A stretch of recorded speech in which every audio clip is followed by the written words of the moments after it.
Welcome everybody. Welcome to an afternoon in the science basement. This month's talks is titled Obesity. Is it about the cards you were dealt or how you play them? It's a talk by Bram Bram from the University of Helsinki. And this talk is part of the year of research-based knowledge. I think there's something on the chat. Yeah, perfect. So yeah, welcome to this month's talk. Let me talk to you about the science basement first a little bit. I am Ainoa and I will be the host. And apart from the afternoon talks that you are attending right now, the science basement also has a podcast, Blog in Science and other projects. In Blog in Science, we have scientists talking about their work and their life as scientists. And then you can also find us and interact with us on Twitter and Instagram at @sciencebasement, on Facebook and on our website. And you can find more about the projects. Let me introduce you the team of the science basement, the afternoons in the science basement. These are the people who make these talks possible and make them run smoothly. So if you want to be our next speaker, you can contact us, contact the team, or you can find the science basement and contact the other projects that are involved within the science basement. So unless you guys have any questions, I think I can give the floor to Bram.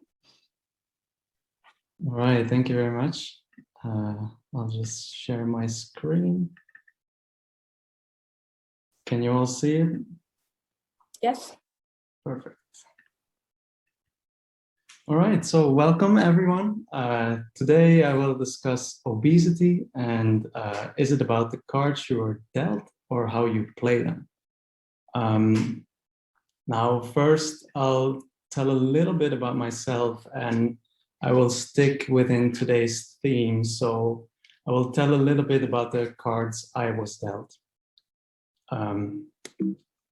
So first of all, I was fortunate enough to be born in the Netherlands, and Netherlands is a very well-faring country and it has a culture of cycling. And indeed, I did cycle nearly everywhere, and I still do. I grew up in the southeast, in the province of Limburg, and in the very southeast of the province, there is the city of Kerkrade, and we have about 45,000 inhabitants.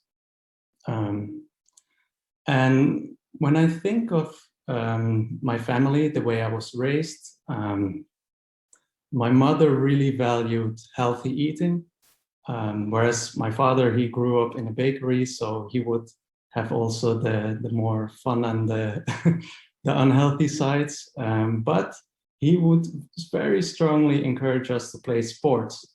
So already when I was 6 years old, here's a picture of me. I joined the local football club, and this was right at the end of our street. So we basically could just walk there. Yeah, super convenient. And I've played there basically my whole childhood. Then we had a massive backyard. And I had a brother who had the same interests as me, so I spent a lot of time playing outside with him and with many other people because yeah, it was a fantastic place to be active. And until at some point, it turned out that this land that was our backyard was actually owned by the municipality. So then they ended up building houses there, and that was the end of our joy, but we still got to enjoy it for about 12 years. So this was a really good start, and I think already from here on, I started appreciating you know, I found my joy through being active. But okay, enough about me. Let's get started. So generally, obesity is usually defined with body mass index. And the body mass index is calculated from body weight and your height. And the reason this is used is because this is incredibly simple and cheap. So it means that we can get this information from many, many people and so find out about their weight status worldwide. And based on these weight and height, the World Health Organization created BMI categories. And the BMI categories were based basically on lots of research that found links between certain ranges of BMI and illness later on. So the first category is underweight, and underweight is a sign of a weaker immune system, or it's possible that you have a weaker immune system and you might fall ill more easily. But this is beyond the scope of today. Normal weight, this is the range of BMI where the risk is average for illness later on, nothing higher, nothing lower. This is generally the desirable range to be in. Then there's overweight and obesity. And especially the higher you go up on the BMI scale, the higher the risk for heart diseases, type 2 diabetes, various forms of cancer. So yeah, quite worrying. But of course, BMI is not perfect, as some of you may know. So it's just an indication, and it could be for an individual of normal weight that you actually have unhealthy fat stored around the organs. And if that's the case, you might still have a higher risk for diseases. And the same goes for overweight. You can be perfectly healthy and actually very athletic and fall in the overweight category, but definitely your risk is not higher for disease. But I will come back to this later, and after the talk, maybe you can calculate your BMI, but maybe not yet now. Okay, but let's have a look at obesity and how the prevalence has increased over the past 40, 50 years. So in 1976, we can see that globally, the obesity prevalence is somewhere between 0 and 15%, depending on the country. 20 years later, we can already see the map growing darker. And in 2016, even the low-income countries now start to increase in their obesity levels. And yeah, for example, the United States and Saudi Arabia are getting very high levels, up to 35 to 40, over 40%. And the same goes for Finland.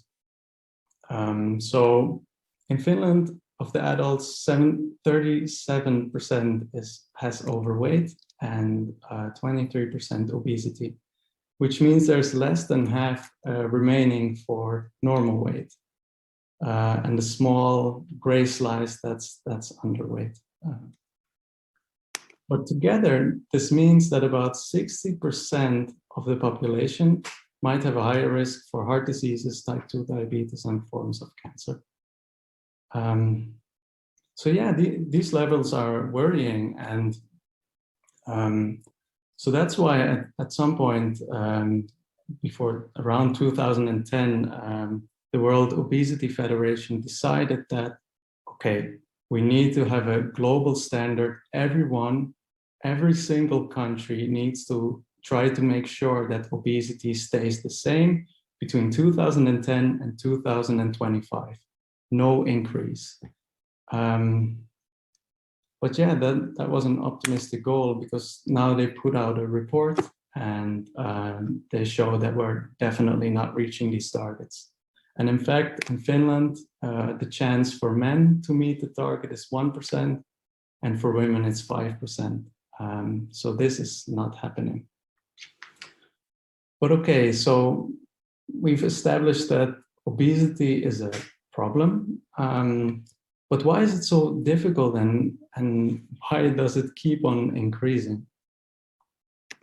And for that, I think we should go into the cards we were dealt.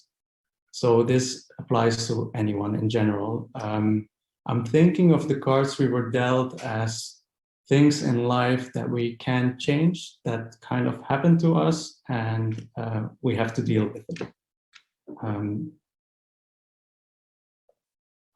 So first, DNA. DNA contains all the information for the development of your body. Now, sections of the DNA are called genes, and they contain instructions to help develop this body. Now, generally, there's not one gene that makes one full trait. There's many involved. For example, if you think of your height and your growth during childhood, your muscle needs to grow, your tendons, your bones, your skin. So there's many, many different genes that contribute to this, and the same for obesity. So there are very exceptional cases of extreme obesity that are caused by one gene, and they cause a disruption in hunger, and these people have to keep eating to, get rid of the hunger.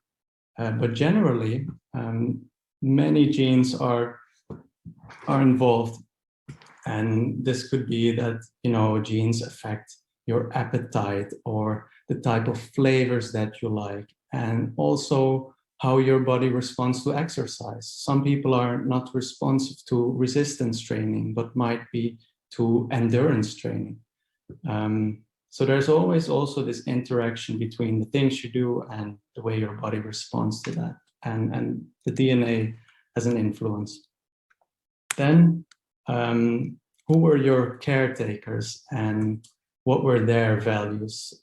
So did your parents take you outside to play at the playground and blow off your steam there? Or did they prefer going to a cinema or to a theater, or read books on the couch? Anything.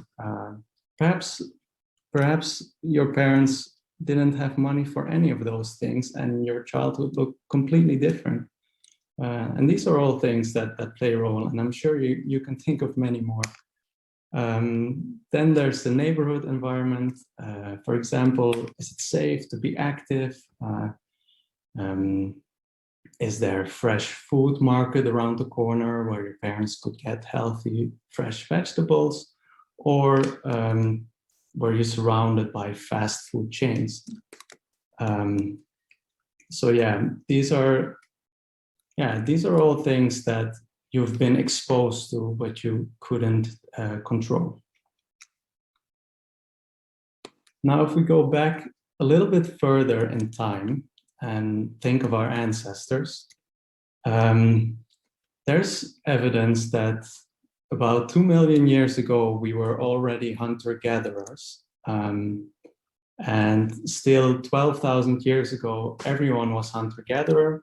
And during the past 500 years, it very rapidly decreased. But it means that there has been a long time for survival of the fittest to choose those genes that can survive periods of famine.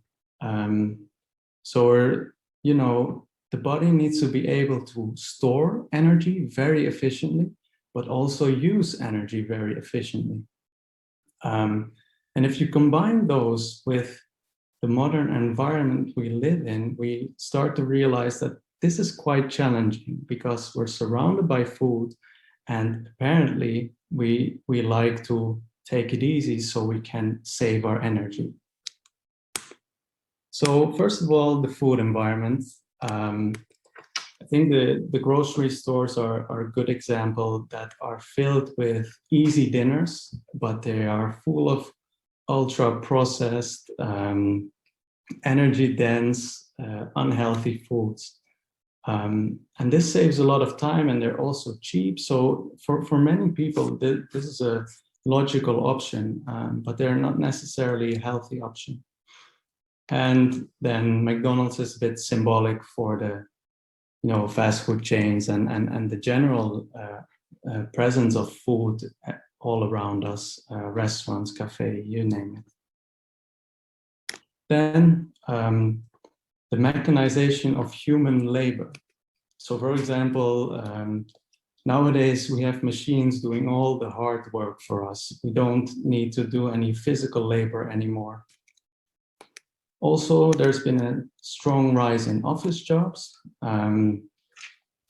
So this means that we sit down most of the day and we let our brain and our hands do the hard work. Then there's passive entertainment, even more recent now with smartphones and tablets. And, we can easily spend the whole evening browsing the internet or social media or whatever to pass time. And it just means that we don't need to be active to have fun anymore.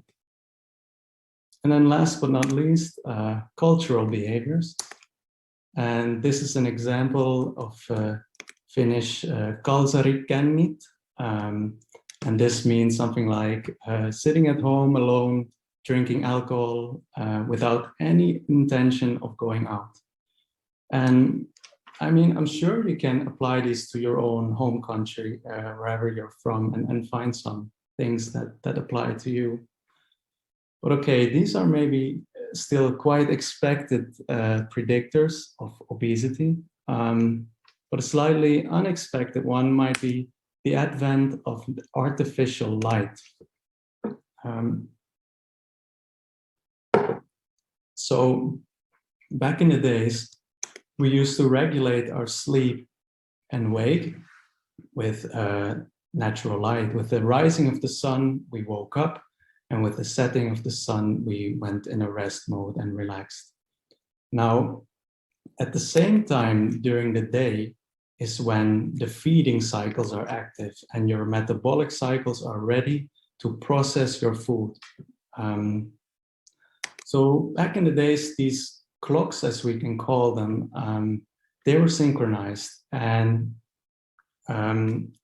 so, people were active during the day and rested during darkness.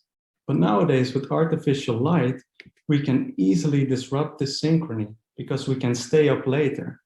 And when we stay up later, it means that we can eat also, that we're more likely to eat when it doesn't suit our body. And this can cause desynchrony of the clocks, and then your body is more likely to store food as fat storage. And also, sleep is our main resource for recovery. So if we don't sleep enough, we are not ready for the challenges the next day. For example, if you are on a diet and you don't have energy to, think about this or withstand any temptations, you're gonna have a really hard time. So both this disruption and a lack of sleep have been linked to obesity as well. Now, if we bring this back to our evolutionary picture, then this seems the only logical next step. And basically, we can think of this as a normal human response to an abnormal environment. But of course, we're not all struggling with this problem, right? So there's not everyone has overweight or obesity. So there must be some variation between people. So when we look at two unrelated individuals and take any two human beings, they still share 99.9% of their DNA. And this sounds like a lot, but it still means that the 0.1% is quite a big contributor to all the differences we see between people. And this is possible because the 0.1% actually is equal to about 6 million differences between unrelated individuals. So yeah, this definitely affects how differently people develop over time. So this is possibly a factor that is confounding obesity research. And that's why we decided to look at identical twin pairs, because identical twin pairs, they share the exact same cards. They share 100% of their DNA. They share, in our case, in our studies, they also shared their family environment and also the neighborhood environment. So they were dealt the same cards, but yeah. So how do these usually develop? And now I'm about to show you their growth curves for the usual pattern. So twins usually grow up to be very similar. They were dealt the same cards, so they are likely to be similar. And this is work from my supervisor, Kirsi Pietilainen. She divided also these twins. They are never 100% the same in body weight. So you can still divide them in a leaner co-twin, as we call them, and a heavier co-twin. And when we look at their height development from birth up till age 25, something like that, we can see that they grow exactly same height as expected. Now, for the weight, from birth up till young adult age, same thing. These lines overlap. And of course, this reflects also on the body mass index. Now, she managed to find some twins that were actually very different in BMI in adulthood. So again, the same thing. Again, identical in height. But then when it comes to weight, all of a sudden around age 18, they started to diverge. And this reflected also in the body mass index, of course. And these are the twins we are interested in. These are fascinating because they were dealt the same cards, but as adults, they started to grow differently. So this is the core of my PhD project. We call them BMI discordant twin pairs. And when we look at the BMI categories, we can see that the leaner co-twin falls in the normal weight category, and the heavier co-twin with a BMI of 30 just makes it to the obesity cutoff. Now, first of all, we needed to find twins that were very different, and we defined that as a difference of at least about 10 kilograms in body weight. And we screened 1,800 identical twin pairs, and only 36 of them were like this. So that's about 2%. And this actually shows how rare it is and how strong these cards determine where they are heading, body weight-wise. And since I mentioned earlier that BMI is not a perfect measure for poor health or for future risk, it is perfect for screening matters because it's cheap. So we could screen 1,800 twin pairs. And now that we have selected 36 very different twins, we can look at them in more detail. So we invited them into an MRI scan. And in the MRI scan, we can find different types of body fat. So there's the subcutaneous fat, which is the outer layer. And then it's the abdomen muscles come behind that. And behind the abdomen muscles is the visceral fat. And the visceral fat is generally known to be the unhealthier fat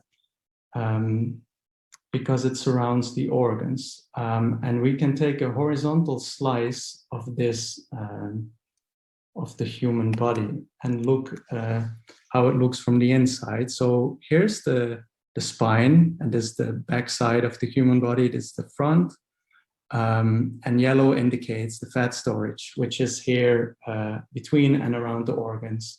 Subcutaneous fat is the layer on the outside. Now it seems that this visceral fat around the organs is more active fat, so it causes more inflammation in the body and has been linked to heart disease and type 2 diabetes and other diseases later on. Then there's the DEXA scan. Don't worry about the name, but the scan just checks the general fat percentage of the whole body.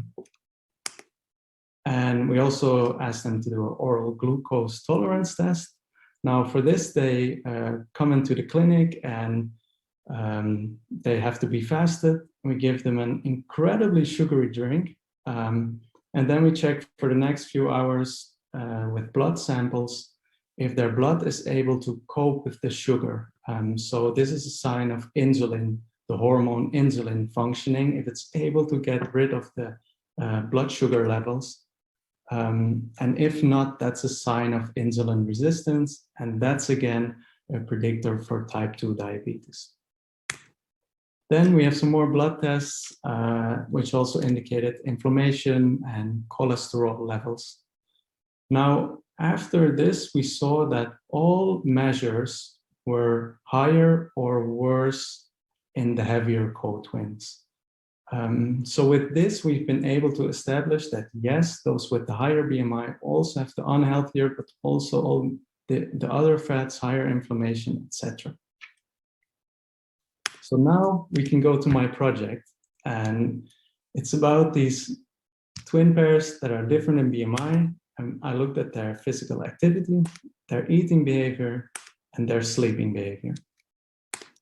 So physical activity we measured with questionnaires. So how active are you at work, at home, in your free time? We asked them to wear an activity monitor, and this monitor traces the steps they take and the intensity of the activities they do. And also they underwent a fitness test, and this is a bicycle test where the resistance becomes heavier every so minutes, and they have to try to last as long as possible. Eating behavior, we measured only with questionnaires, and this was generally finding out in which circumstances they tend to eat or overeat.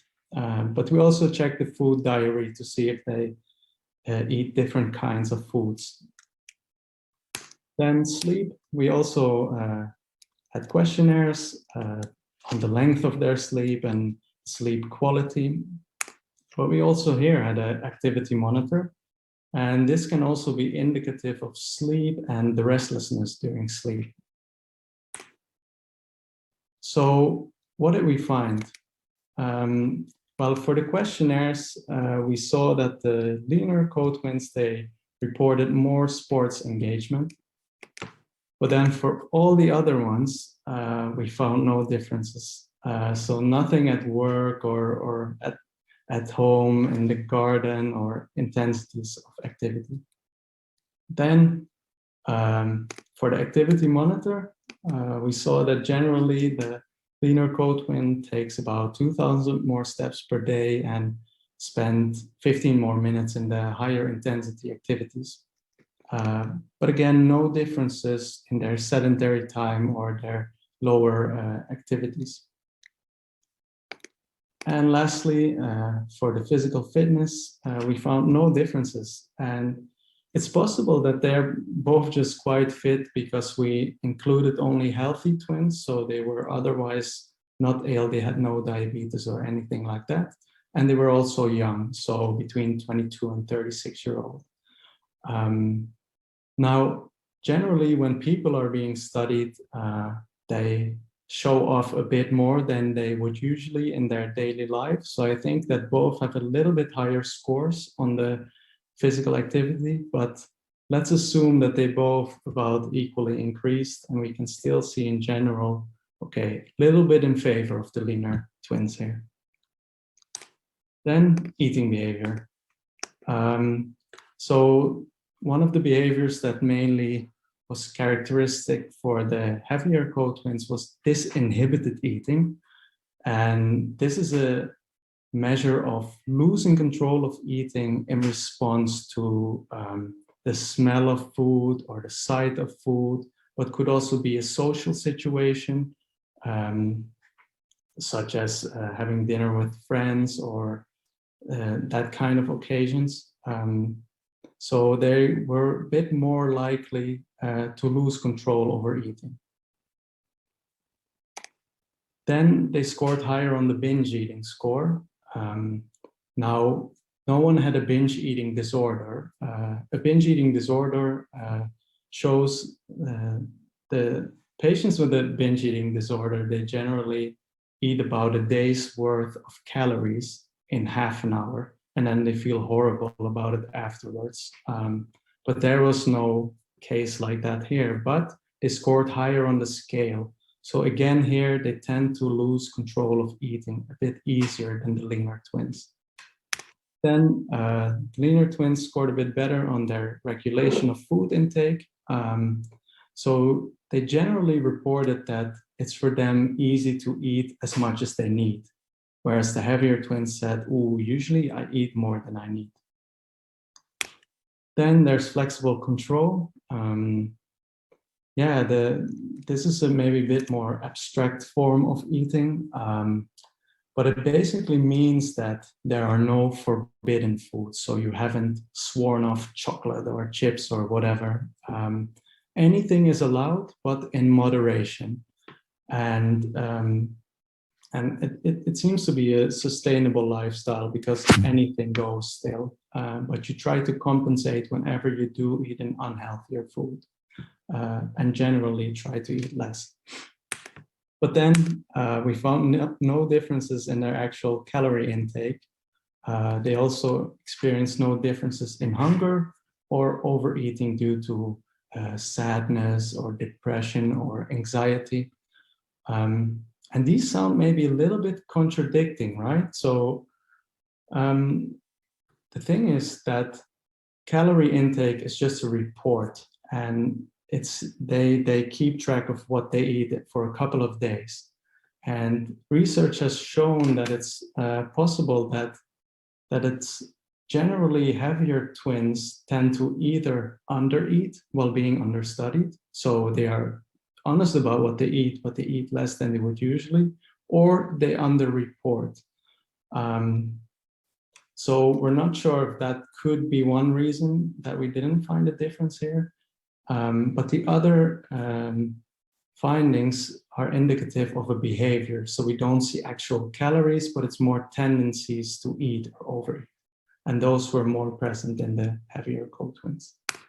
Then for sleep, the heavier twins reported about 20 minutes shorter sleep. Overall, 7 to 9 hours of sleep is considered healthy. So they both fall into this healthy category still, but the heavier twins seem to experience more tiredness. And they also snort more, which is generally a characteristic of poor health. Not always, but it could be. And then they were more likely evening types. So if we think of the clocks I talked about earlier, they're a bit unfortunate that they like to be active later in the day. So, you know, both mental as physical performance, as well as eat a bit later in the day. And it doesn't suit our society as well, because usually they're demanded to be active in the morning, you know, show up at work in the morning or at school in the mornings. So their cycles are more likely to disrupt. But they show no differences in their needs or their quality of sleep, or no signs of insomnia. Then when it comes to the activity monitor, we found absolutely no differences. And in fact, it seemed like they slept nearly exactly the same amount of time. And we were wondering that, you know, during the night, you make movements that you're not in control of. And perhaps these are strongly genetically regulated. And perhaps that could be a reason that they were so similar, but we don't know. But yeah, overall, I would still say that, the heavier twins experience a bit worse sleep. So in summary, when we think of the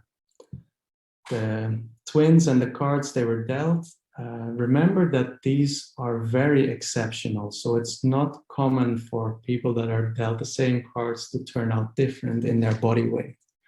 But then when we did look at them, we saw that physical activity, eating behavior, and sleeping behavior were all a bit healthier in the leaner twins than in the heavier. So to answer the main question of the talk, is it about the cards you were dealt or how you play them? Well, it's both. The cards have a super important role, but there's hope you can play them in your favor later in life. And with that, I would like to thank my research group and the funders for supporting this project. And of course, thank you very much for your attention.